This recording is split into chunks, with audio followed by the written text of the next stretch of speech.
أحييكم جميعا بتحية الإسلام الخالدة وتحية الإسلام السلام. السلام عليكم ورحمة الله وبركاته.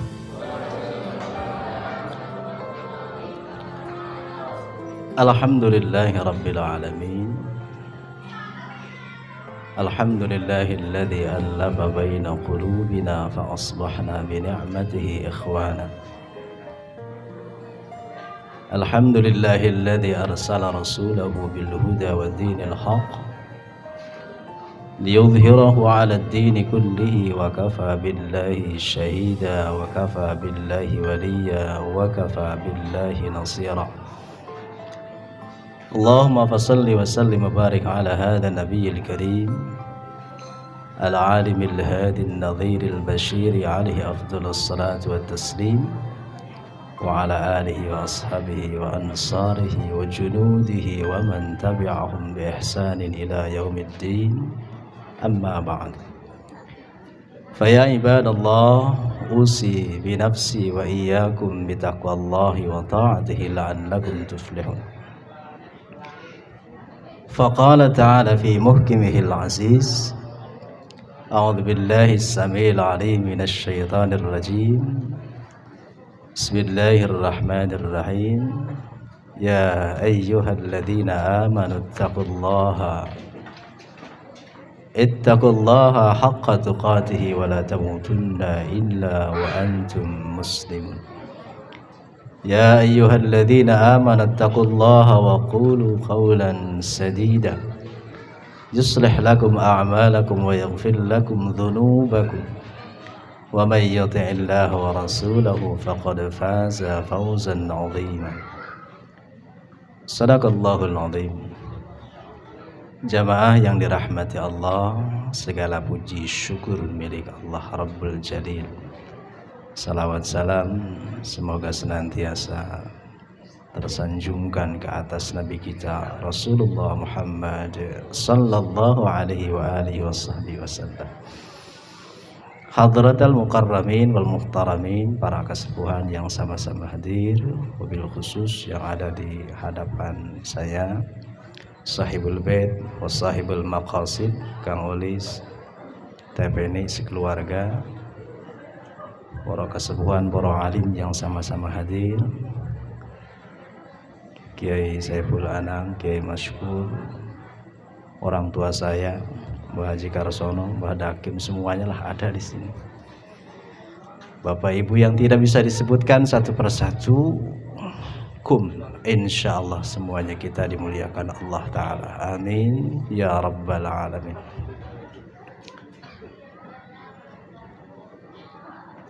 Saya dengar tadi ini adalah acara pertama kita. Setelah berapa bulan kita libur kayak gini? 2 tahun. Sepertinya Jawa Tengah memang seperti itu ya. Tapi kalau di daerah-daerah Jawa Barat sekitar 6 bulan 7 bulan yang lalu sudah biasa lagi seperti itu. Saya biasa main ke Kulonan, Tasik, Garut, Banjar, Ciamis, Indramayu, Cirebon, Majalengka dan sekitarnya lah, Kuningan. Mereka sudah lebih awal ada seperti ini. Ya, melepas rindu, melepas kangen. Jarang sekali kita ketemu dalam majelis yang seperti ini karena dengan alasan kedaruratan tentu saja. Dan malam hari ini alhamdulillah Allah mudahkan urusan kita semuanya. Terlebih Allah mudahkan urusannya Kang Mukhlis keluarga. Dan nyatanya hari ini kita dipertemukan oleh Allah Ta'ala dalam majelis ini. Semoga benar-benar membawa manfaat barakah untuk kita semuanya. Amin ya rabbal alamin.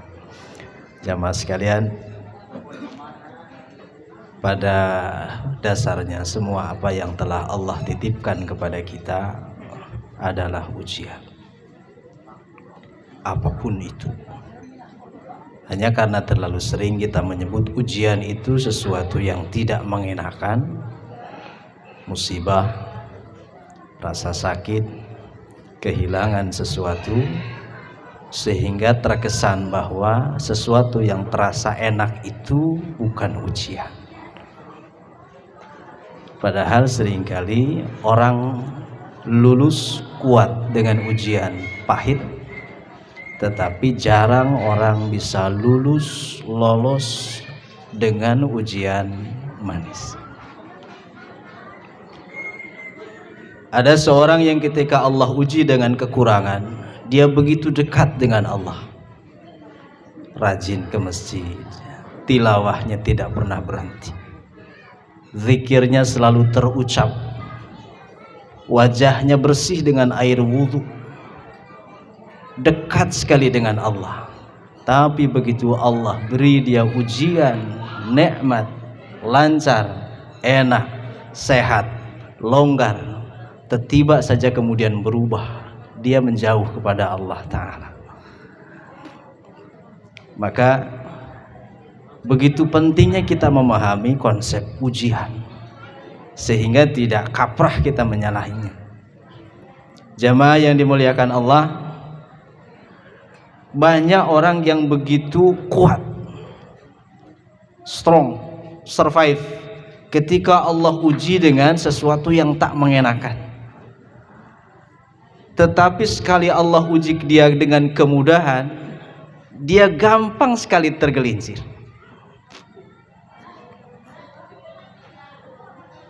Bahkan itu mungkin seringkali terjadi juga dengan diri kita.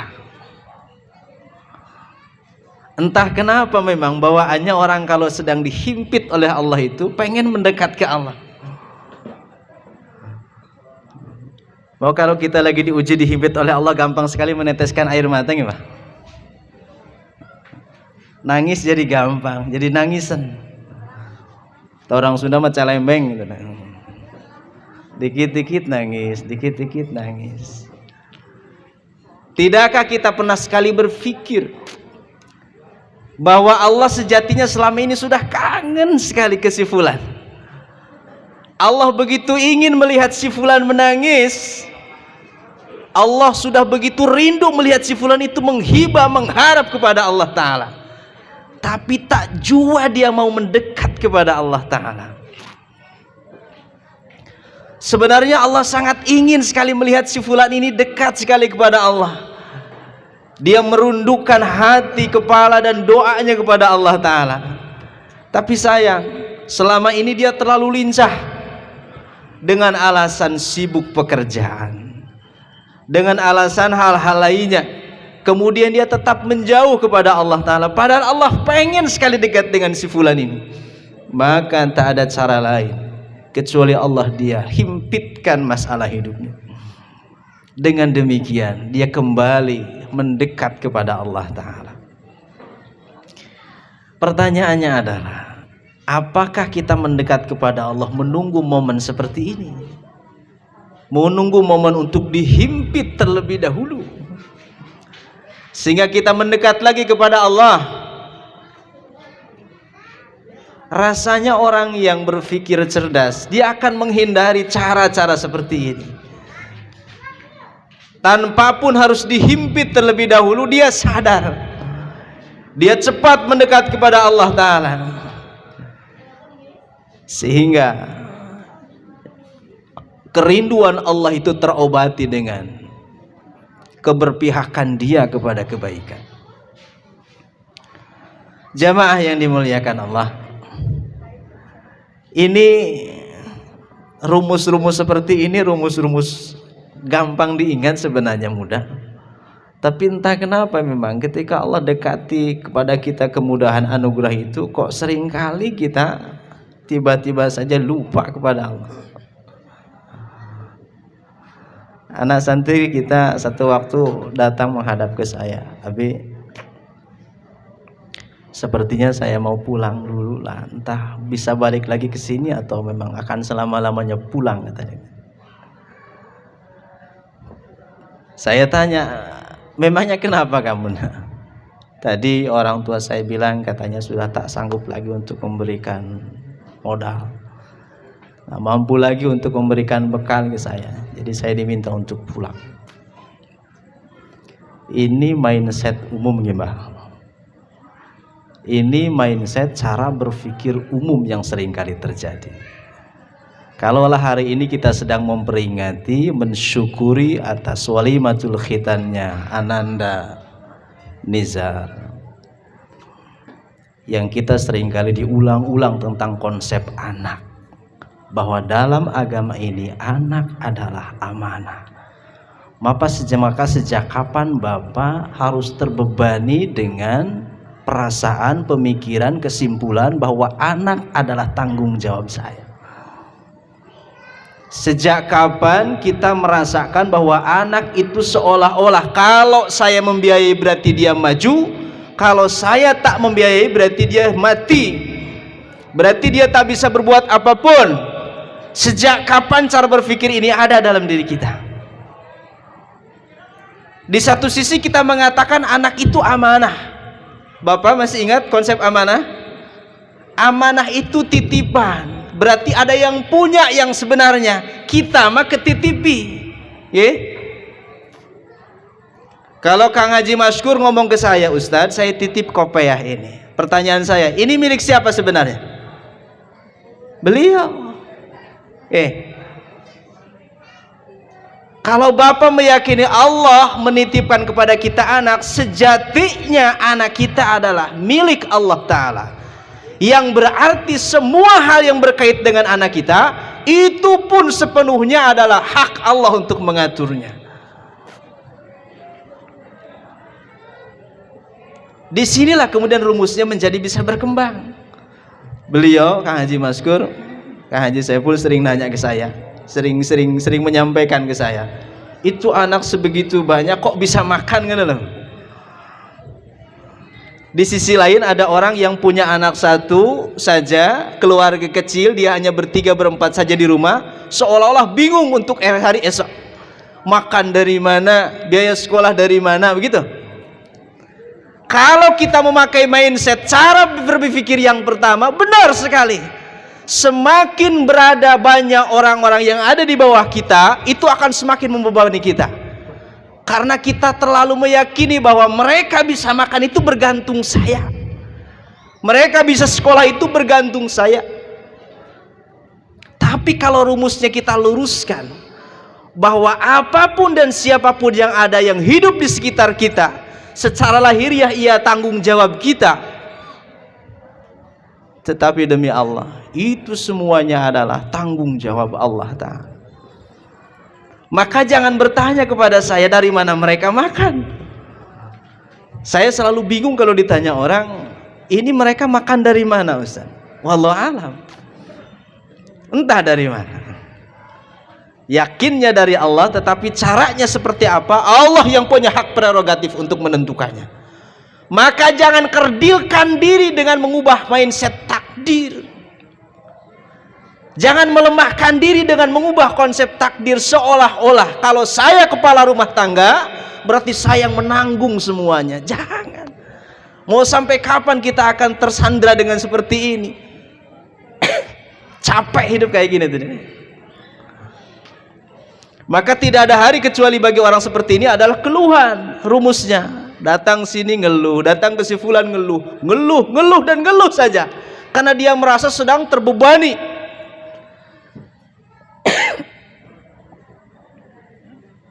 Jamaah yang dimuliakan Allah, begitu kan nyatanya. Andai semua yang ada di tangan kita adalah milik Allah, yang punya sebenarnya adalah Allah, yang dialah yang satu-satunya yang mampu mengatur itu, maka akan menjadi ringan adanya.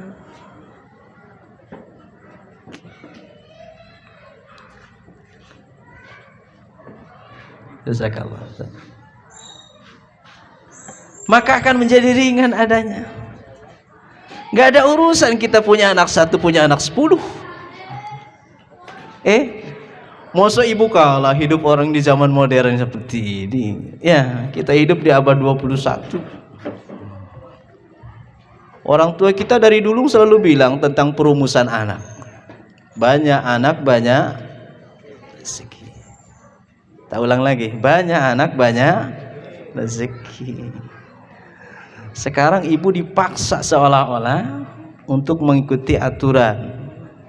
Saya tidak sedang mengatakan mari langgar aturan, dah. Saya ingin mengingatkan diri saya dan kita sesama muslim tentang konsep takdir yang kita yakini. Tak beres rasanya akidah ini, tak beres rasanya keyakinan kita, tak beres rasanya prinsip kita kalau kita masih memandang bahwa seolah-olah tangan kita lah yang bisa untuk memberikan sesuatu kepada orang-orang yang ditanggung oleh kita. Orang tua kita dulu di kampung pekerjaan ya mohon maaf nih ya, sekedar tani. Pagi berangkat ke sawah, jazakallah. Pagi berangkat ke sawah, pulang nanti selepas asar, pulang ke rumah menjelang zuhur masih bisa tidur beberapa menit. Mereka menyebutnya qailulah. Anak 10, Iba, anak 10. Pagi selepas subuh mereka zikir, mereka beribadah kepada Allah. Begitu matahari menyinari mereka berangkat. Sebelum zuhur mereka sudah siap-siap untuk sholat, menyempatkan diri untuk berzikir terlebih dahulu, istirahat. Selepas itu lanjut lagi sampai asar. Asar pulang. Anaknya yang 10 bisa makan, gak pernah sibuk untuk berkeluh kesah kepada orang lain. Sekarang kita anak 2, 3, 4. Konon katanya orang modern itu strata pendidikan tinggi, kemudian komunikasi lebih luas jangkauannya daripada orang-orang dulu. Mana ada HP orang dulu? Link hubungan kita dengan banyak orang, dengan banyak pihak. Tapi herannya sampai kadang-kadang ba'da subuh saja kita tidak mampu untuk menyempatkan zikir. Herannya sampai sholat zuhur saja diundur-undur. Herannya lagi kita selepas maghrib atau maghrib dan isya itu tak mampu untuk berangkat ke masjid berjamaah. Ini rumus yang gak nyambung sama sekali. Kalau ditanya orang, kenapa jenengan gak ke masjid? Aduh, saya sibuk, anak saya banyak. Anak saya banyak. Kenapa Anda tidak berjamaah? Aduh, saya gak keburu, saya banyak agenda, banyak jadwal, banyak kewajiban. Anak saya banyak. Andailah Allah berbicara secara zahir kepada kita, hei fulan, dengar baik-baik sekarang. Sejak kapan kamu meyakini dan kamu bisa untuk memberikan rezeki kepada keluargamu? Bukankah selama ini aku yang ngasih? Hei fulan, sampai kapan kamu akan tersiksa dengan cara berpikir seperti ini? Bukankah sejatinya memberikan segala-gala kepada kalian, kamu dan keluargamu itu, anak-anakmu yang konon banyak itu adalah aku? Hadis qudsi riwayat Imam Ahmad, bebaskan dirimu dari cara berpikir seperti ini, kata Rasulullah SAW. Jangan terkekang. Saya yakin, hakul yakin bah, kalaulah ada anak yang datang kepada kita, betapapun secara lahir, dia bahkan tidak diantar oleh keluarganya sama sekali. Dia tidak diantar orang tuanya karena memang orang tuanya telah tiada. Dia tak membawa bekal apapun kecuali dirinya dan beberapa helai pakaian yang akan dia pakai nanti dan esok. Tak boleh ada sedikit pun keraguan, karena bagi saya dan bagi kita sebagai seorang muslim, setiap orang yang lahir mestilah dia mendapatkan jatahnya, kecuali mati. Sebab orang mati berarti jatah rezekinya telah habis. Maka jangan bertanya tentang cara Allah, kaifiah Allah memberikan rezeki kepada kita. Ndak usah tahu, biarkan. Yang terpenting besok saya butuh, Allah kasih. Besok ada sesuatu yang darurat untuk kita pakai, besok Allah kasih ada. Kalaulah belum ada, berarti Allah sedang nguji kepada kita tentang konsep sabar.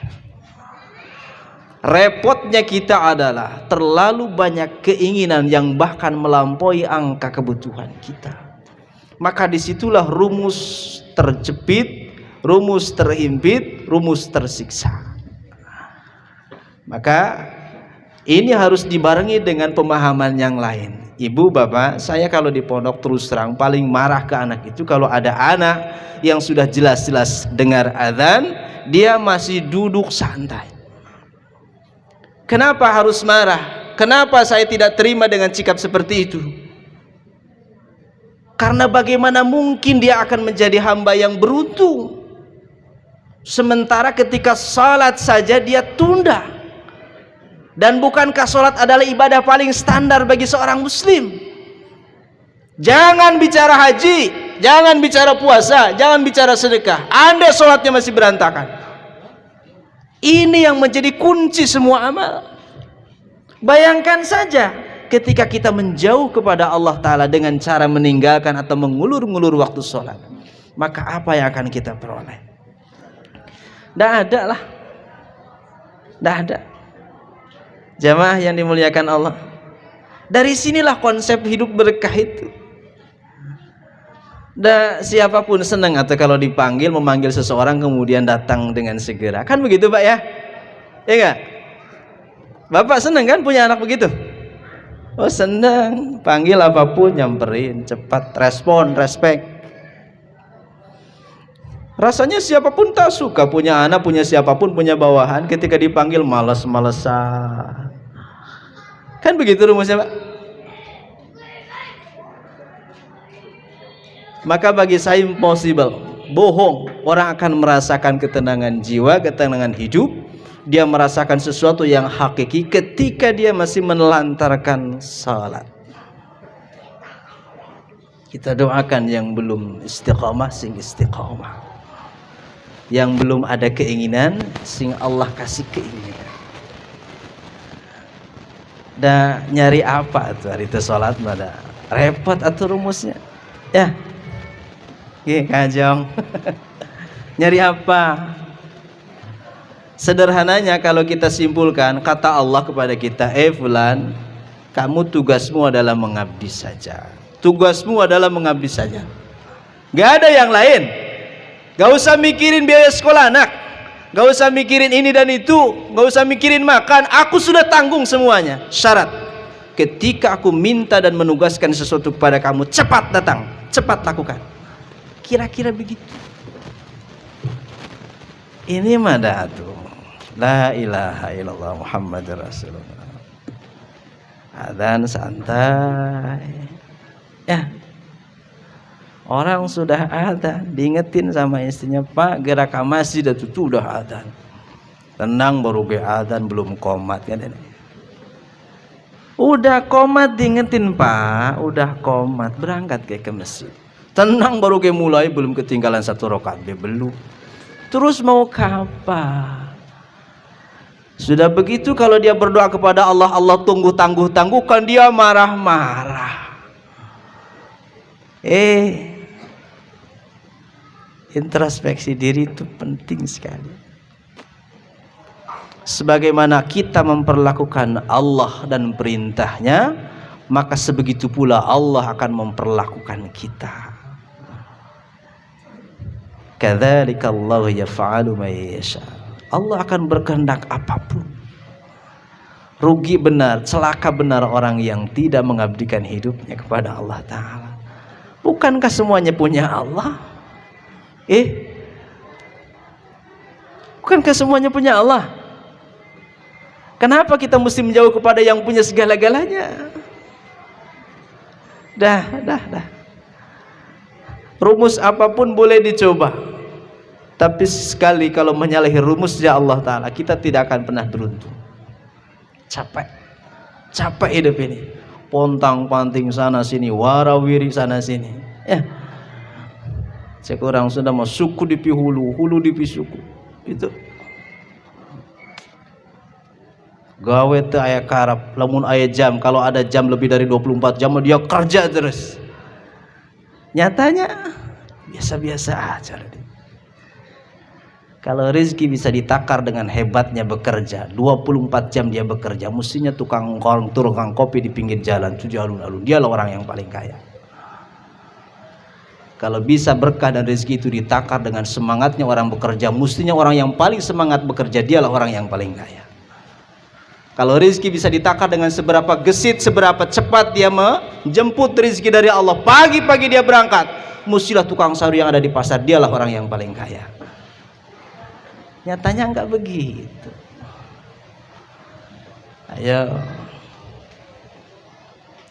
terus-terusan kita menyiksa diri. Kapan kita akan bersiap barang 5-10 menit menjelang sholat dalam keadaan sudah berwudu? Begitu sampai kepada waktu sholat kita tinggal datang ke masjid. Allah tuh senang lihat kayak gitu. Akan lebih mengerikan lagi kalau keadaan seperti ini dikomparasikan, diperbandingkan dengan hadis Rasulullah Sallallahu Alaihi Wasallam tentang fenomena akhir zaman. Orang berlomba-lomba membangun masjid, memperbagus bangunannya, tetapi lupa untuk memakmurkannya. Ya Mbak,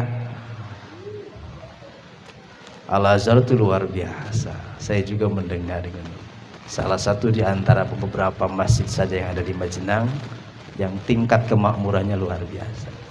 Moga-moga istiqomah.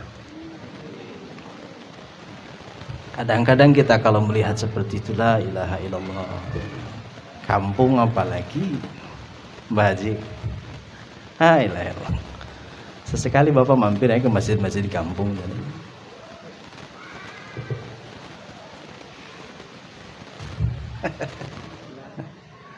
Maghrib isya satu saf dua saf, satu jajar dua jajar, subuh makan tinggal duaan we nggak jajar ya. Imam jeung makmum imam nahiji, borongan edan komat nggak makmum eta. Jadi opat tambah bedug jeung keranda gitu.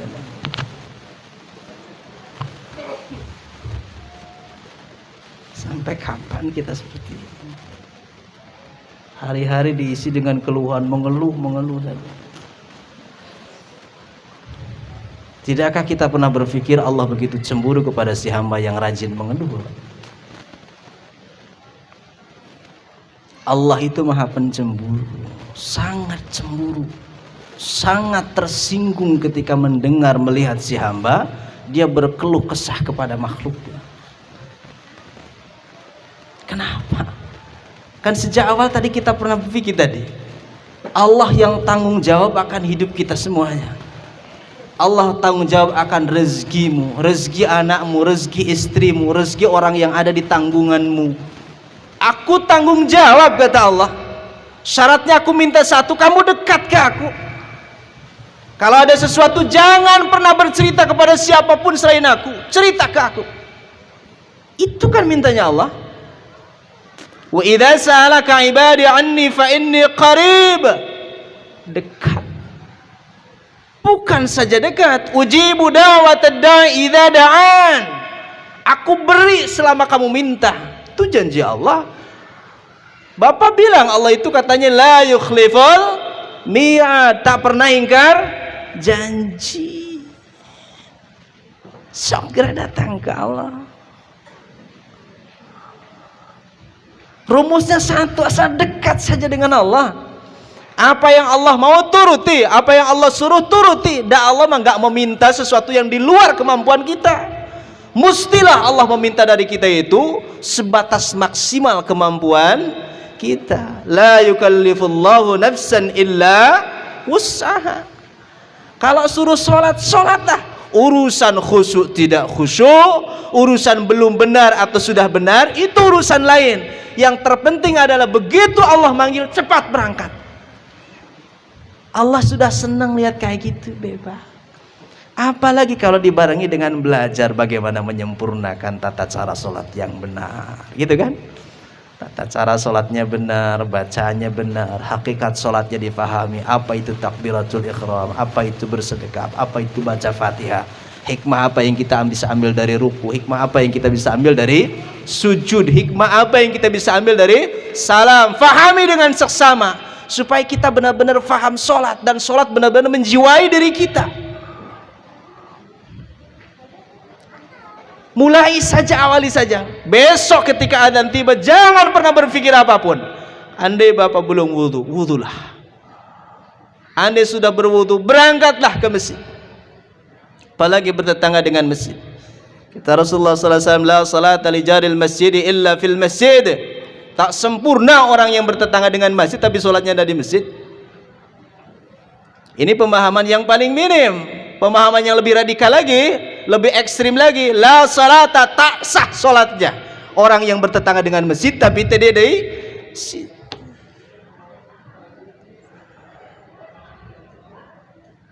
Bapak boleh hak marah kepada ibu, kepada istri, kepada anak yang melalaikan salat.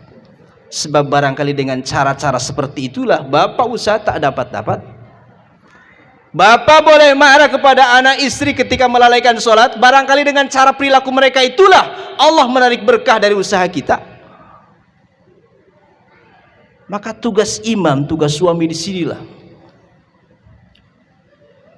yang harus kita fahami. Jangan sampai ada salah satu di antara keluarga kita yang berani-berani untuk melonggarkan diri dari kewajiban ibadah kepada Allah Ta'ala. Ibarat bapak nyupir, ibarat bapak bawa mobil.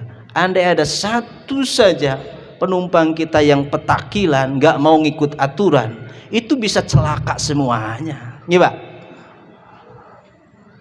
Maka bapak boleh marah seperti Rasulullah marah kepada keluarganya yang ketika melakukan sesuatu di luar batas-batas keharusan dari Allah Ta'ala.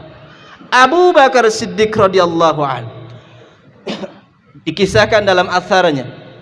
Imam Al-Qurtubi bercerita panjang tentang kisah ini. Satu waktu beliau berangkat ke masjid, dilihatlah di ruangan depan rumah anaknya Abdurrahman bin Abu Bakar, sebagian ada yang menyebutnya anak yang kedua yaitu Muhammad bin Abu Bakar, sedang bercengkrama dengan istrinya. Salatnya Abu Bakar Siddiq itu tak macam salat saya, Bapak. Kalau saya salatnya kan cukup 2 menit, Mbah, 3 menit lah, ya gitu. Pintar salat dari kecil gitu. Salatnya Abu Bakar mah lama. Begitu pulang dari masjid, beliau tengok pula rumah anaknya masih juga bercengkrama dia dengan istrinya. Pulang dari rumah, dia titip kepada istrinya, panggilkan Muhammad, panggilkan Abdurrahman, suruh ke sini dia. Begitu dipanggilkan oleh istrinya, anaknya nyamper datang ke rumah bapaknya. Kata bapaknya, ceraikan anakmu, ceraikan istrimu, ceraikan istrimu. Anaknya kaget ya, Pak. Salah apa ya wahai bapak? Salah apa wahai abi? Wahai bapak, salah apa? Salah apa yang membuat sefatal ini? Adakah kesalahannya aku buat atau istriku perbuat sehingga dengan itu kemudian menghalalkan talak, sesuatu yang dibenci oleh Allah Ta'ala? Berceritalah Abu Bakar Siddiq, aku tadi berangkat ke masjid, engkau sedang bercengkrama dengan istrimu. Pulang dari masjid juga masih bercengkrama dengan istri. Adakah itu tujuan rumah tanggamu? Dan kamu berharap dengan cara seperti ini kamu rumah tangganya akan berkah?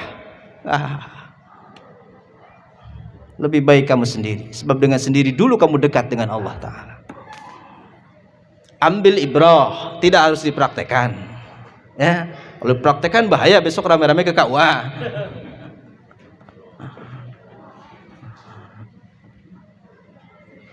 Apa artinya? Artinya adalah ketaatan dalam konsep rumah tangga kepada Allah harus kolektif, harus semuanya. Tak boleh ada satupun yang menyalahinya, menyelisihinya. Tak boleh. Sebab dia akan menjadi duri, dia akan menjadi penyakit penghalang keberkahan dari Allah Ta'ala. Bisa jadi ketika suaminya jauh dari Allah, kurang berzikir, kurang giat dalam ibadah, tapi istrinya salehah, tapi anak-anaknya salehah, maka tertambahlah kekurangan suaminya itu, Allah tetap turunkan keberkahan kepada dirinya. Begitu beruntungnya seorang suami yang mendapatkan istri yang salehah, anak-anak yang saleh-salehah. Karena bisa jadi kita sebagai kepala rumah tangga, karena capek, karena ini, karena itu, karena banyak hal, kita kurang dekat dengan Allah Ta'ala. Tetapi kekurangan dekat itu tertambah oleh kedekatan dan kelebih dekatan istri kita dan anak kita. Pak, besok harus kita korek semuanya berkait dengan kewajibannya, berkait dengan larangannya. Bapak juga boleh marah, silahkan. Asal jangan di depan rumah tetangga saja marah-marahnya ya. Anak istri kita masih kelihatan aurat, bapak boleh marah. Oke? Anak kita, istri kita masih memperlihatkan aurat, bapak boleh marah. Kenapa? Sebab sejatinya semua kekurangan mereka itu akan terpusat kepada satu orang, bapak sebagai suami. Bukankah Allah nanti akan memberikan pertanggungjawaban begitu berat kepada suami? Bukankah nanti Allah akan meminta pertanggungjawaban yang begitu lama kepada sang suami? Bisa jadi dia saleh, bisa jadi suaminya itu saleh, ahli ibadah, tapi istrinya tak. Anaknya dibiarkan mengumbar auratnya. Allah tak akan memberikan ruang kepada si suami. Maka bapak boleh marah, sebab mereka telah mengkhianati bapak. Istri yang salehah, anak yang salehah, anak yang saleh tahu cara berbakti kepada orang tua. Bagaimana cara berbakti kepada orang tua yang paling benar? Adalah mengikuti perintah Allah Ta'ala dengan cara melaksanakannya dan meninggalkan semua hal yang dilarang oleh Allah Ta'ala. Jangan dengar kata sayangnya, jangan sekedar dengar kita kata rindunya, tapi mengumbar aurat masih dilakukan. Sejatinya dia telah mendorong bapak untuk lebih dekat kepada mulut neraka jahanam. Istri dosa, anak dosa, itu terbeban kepada siapa, Pak? Pada kita, Bapak. Kalau anak-anak kita benar-benar sayang, istri kita benar-benar sayang, jangan dong suaminya didorong-dorong untuk mendekat ke neraka. Jangan dong bapaknya didorong-dorong untuk lebih dekat ke neraka. Pelanggaran setiap ahli keluarga, anak kita yang belum rumah tangga, yang berpindah kewajibannya antara dari bapaknya, orang tuanya kepada suaminya, nanti dia belum menikah, maka itu semua akan terpusat kepada satu orang, bapaknya. Siap-siap bapak, tanya nanti lama-lama sama Allah ya. Jadi gimana Ustaz besok? Saya besok dinasihatkan pada semua, langsung rapat koordinator ya. Siapa-siapa di antara kalian yang sayang kepada aku sebagai suami, maka mulai detik ini gitu ya, rapikan sholatmu, rapikan pakaianmu gitu. Anas bin Malik, siapa di antara kita yang tidak mengenal nama ini? Orang menyebutnya, orang mengenalnya sebagai ulama madhab. Benar, dia orang yang memiliki atau pertama kali mengasaskan, mendirikan madhab yang kedua dalam hal fikih setelah Hanafi, Maliki, Syafi'i, Ambali. Siapa yang tidak mengenal nama ini? Ulama besar, kubaraul ulama. Beliau lahir di Madinah, mengabdikan hidupnya di Madinah, dan wafat di Madinah. Kalau tidak ada perubahan, mestinya hari ini madhab terbesar di Saudi Arabia itu bukan madhab Hambali, tapi madhab Maliki. Sebab ulama Madinah yang paling dikenal itu Imam Malik. Malik bin Anas, apa kata beliau? Aku tidak pernah tertidur di malam hari, bahkan setelah tahajud sekalipun, bahkan setelah qiyamul lail tilawah sekalipun, aku tidak bisa tidur sebelum memastikan anak istriku tertidur dengan baik. Pengertian baik oleh para sahabatnya diterjemahkan, anak istrinya telah melaksanakan perintah Allah dengan sebaik-baiknya. Salat ditunaikan, kewajiban-kewajiban lain ditunaikan dengan baik, baru aku bisa tidur. Karena bagaimana aku bisa tidur, kata beliau, sementara anak istriku belum aku perhatikan dengan benar, dan aku nanti malam tidak bisa lagi bangun, besok aku sudah berhadapan dengan mahkamah keadilan, pengadilan Allah Ta'ala. Aku tak mau, kata beliau. Maka disinilah rumusnya menjadi penting, betapa menitipkan anak kepada lembaga yang lebih kompeten daripada kemampuan kita, katakanlah pondok pesantren atau ma'had atau apapun, menjadi penting. Sebab seringkali ini fakta umum, seringkali terjadi anak kita lebih bisa diatur oleh orang lain daripada oleh orang tuanya sendiri. Pernah Bapak merasakan kalau nyuruh anak begitu susah, tapi kalau disuruh ustadz atau gurunya begitu gampang? Ini ya, ini namanya kehilangan trust, kehilangan kepercayaan. Kenapa kehilangan kepercayaan? Sebab biasanya apa yang dia temukan teori-teori keagamaan yang ada di madrasah, yang ada di masjid, yang ada di pondok, itu bertolak belakang dengan fakta realita yang ada di rumahnya. Bapak ibu seringkali membuat dia gaduh dengan pemikiran dan perasaannya. Di masjid, di madrasah, di pondok, anak diajari kalau makan jangan berdiri, kalau minum jangan sambil berdiri, jalan, makan dengan tangan kanan, jangan suka tajassus, gosip menggosip. Tapi tiba-tiba datang ke rumah, hal-hal yang dilarang itu ada semuanya di rumah. Makannya orang teratur, makan yuk sambil jalan sambil ngobrol, minum yuk sambil jalan sambil berdiri, ngomongin orang menjadi hal yang biasa. Anak itu kemudian menjadi bingung kesimpulannya, ini yang benar tuh yang mana? Maka ada istilah, ada satu kajian khusus kalau di pesantren itu apa yang disebut dengan zarrun nafis. Bahasa kerennya kira-kira split personality gitu loh ya. Anak itu menjadi pecah kepribadiannya, personalnya menjadi pecah. Ujung dari semua ini adalah kehilangan trust orang tua, kepercayaan orang tua. Makanya biasanya ada anak ngaji Iqra, ngaji baca Quran, dibetulin sama bapaknya, dia nggak ngandel, nggak ya. Ada yang pernah merasakan bapak pahitnya kemudian dicela sama anak? Oh enggak, kata ustaz saya nggak begitu, enggak. Padahal bapaknya yang benerin loh. Padahal ada ibunya di situ yang benerin, nggak percaya dia. Enggak, kata ustadku suci nggak begitu, enggak. Dia nggak percaya dengan orang tuanya.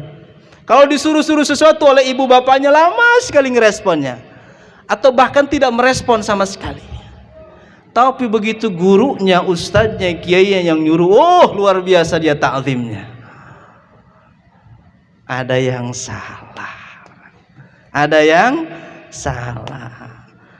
Katanya paling sakit kalau dikecewakan anak ya Pak? Ya enggak? Sama tetangga enggak seberapa, sama orang tua enggak seberapa, tapi kalau sama anak luar biasa sakitnya. Cek orang sudah mah tudanya hari anak mah cikiihnya nyaku cikih di ece itu.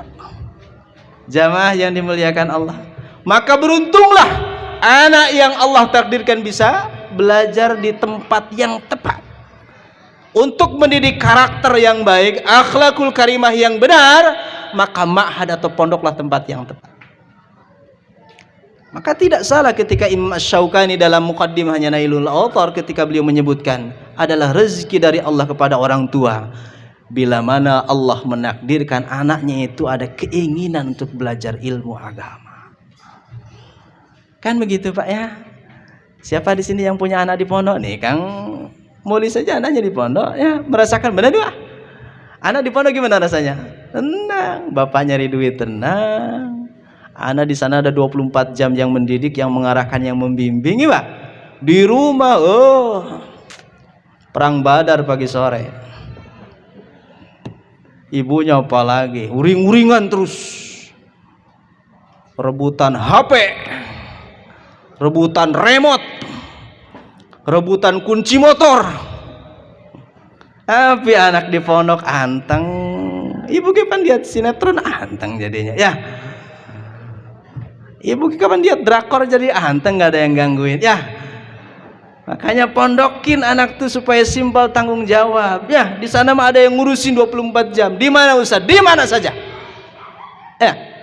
Selama itu pondok insya Allah untuk kebaikan. Syukur-syukur yang satu link satu paham.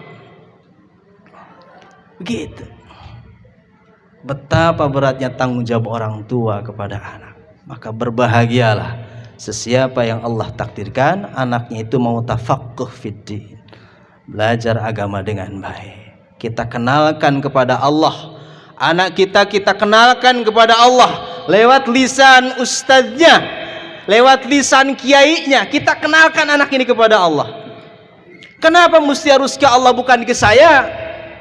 Karena anak kalau tahu siapa Allah, tahu Allah itu siapa, harus berbuat apa kepada Allah, mesti secara otomatis dia pun akan hormat kepada orang tuanya.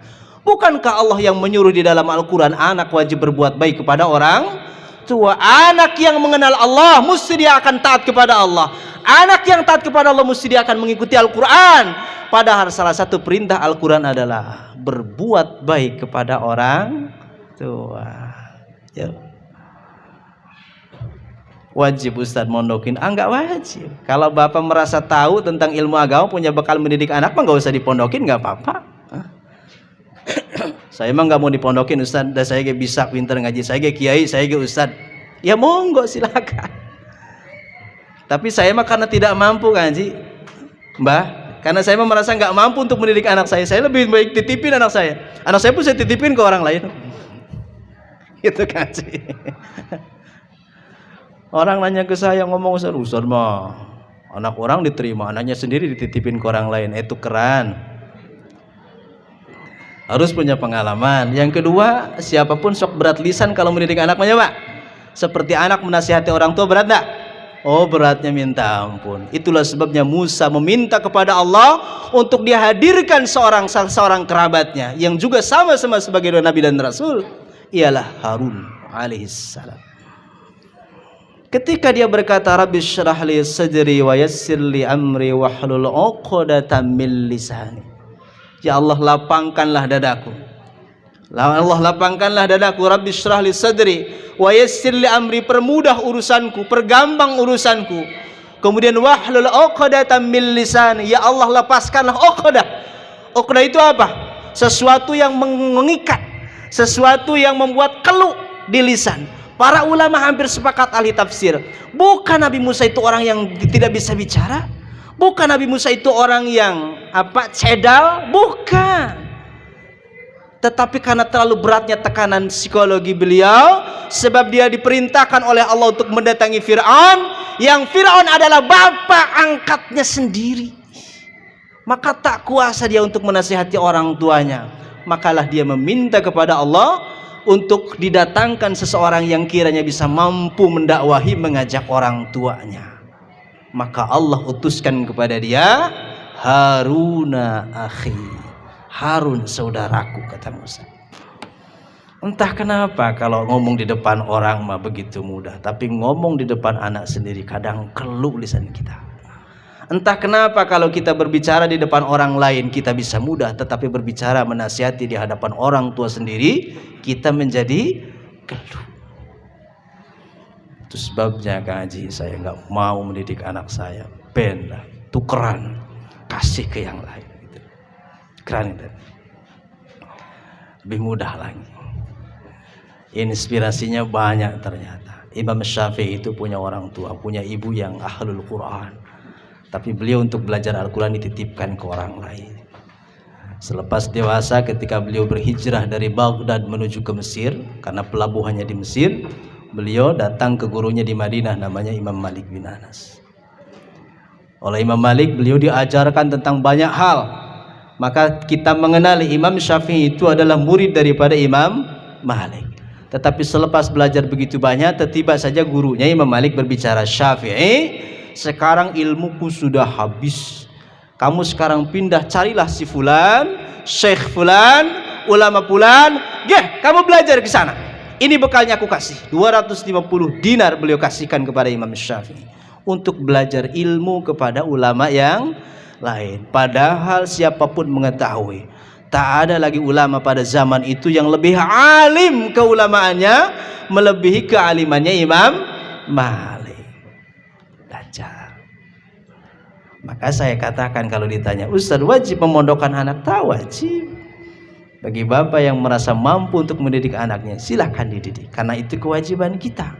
Tapi karena saya merasa tak mampu untuk mendidik, mengarahkan, membimbing anak saya dengan baik, saya lebih baik untuk menitipkannya ke orang lain.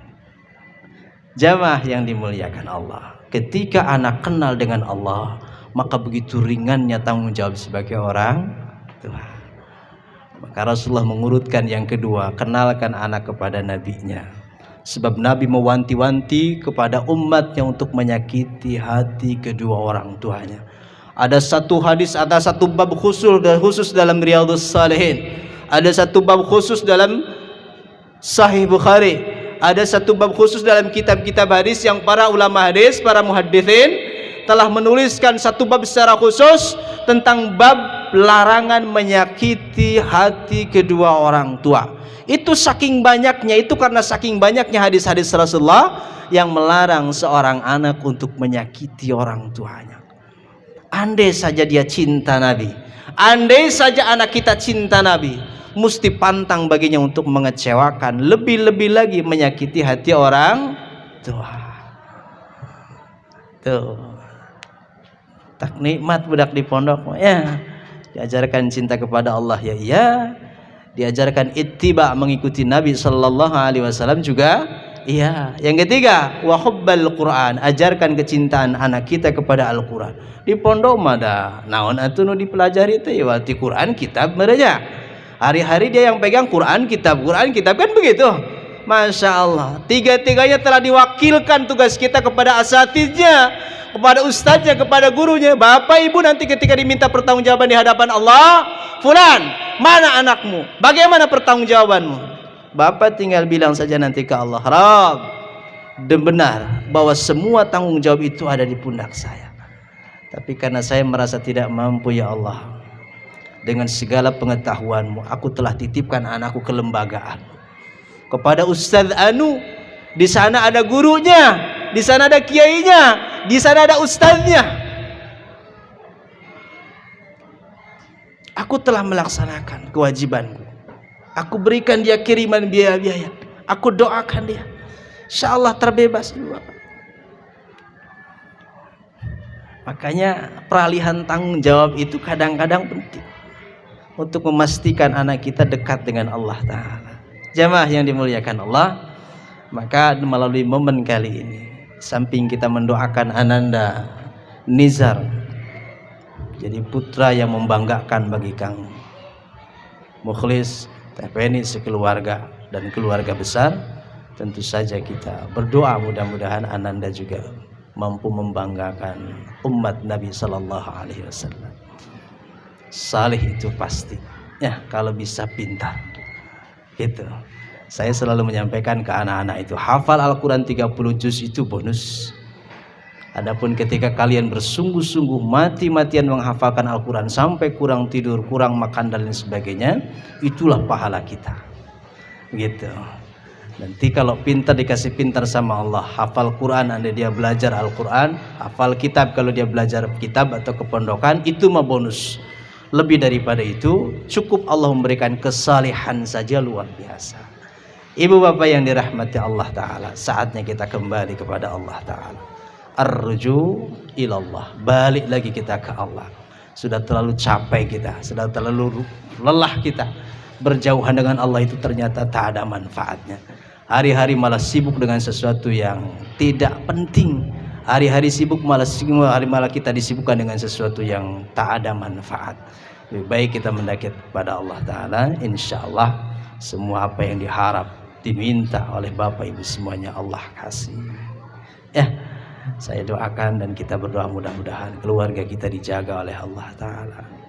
Ibu Bapak, Allah jaga pasangan kita dengan sebaik-baiknya. Allah pelihara anak-anak kita yang perempuan, mudah-mudahan Allah berikan bimbingan sebaik-baiknya. Bukankah menjaga anak perempuan itu jauh lebih rumit daripada menjaga anak laki-laki? Tanpa melibatkan Allah kita kerepotan. Kita minta kepada Allah Ta'ala mudah-mudahan urusan kita semuanya dimudah oleh Allah Ta'ala. Allah balas setiap kebaikan siapapun yang telah berbuat baik kepada kita dan anak-anak kita. Allah balas jasa, Allah balas pahala kepada ustadz-ustadznya, guru-gurunya di pondok-pondok, di pesantren-pesantren semuanya. Ala kulli hal, semoga Allah Ta'ala benar-benar memperbaiki kita semuanya.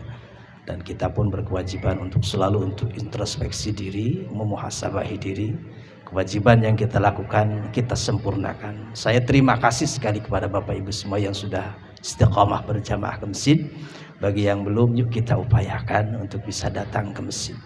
Ya, orang itu kan banyak tipenya Pak. Ya, Ada orang yang datang tiap hari ke masjid, ada yang hanya seminggu sekali ke masjid, ada yang hanya setahun sekali ke masjid, ada yang seumur hidup sekali ke masjid. Bubuhan maut sia tama karek ka masjid gitu. Itu maut mau ka masjid acan. Karpet ge pan yang serikeun ka sia tama itu. Datara ka masjid tiba-tiba ka masjidnya gitu. Barina ge batur salat si eta mangedeng, heuh da jenazah pan. Gitu.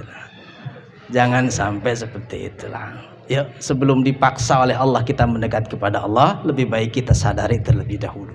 Jangan sampai Allah begitu rindu kepada kita tapi kita tak merespon, akhirnya Allah timpakan kepada kita ujian yang berat, sehingga dengan cara seperti itu kita mendekat kepada Allah Ta'ala.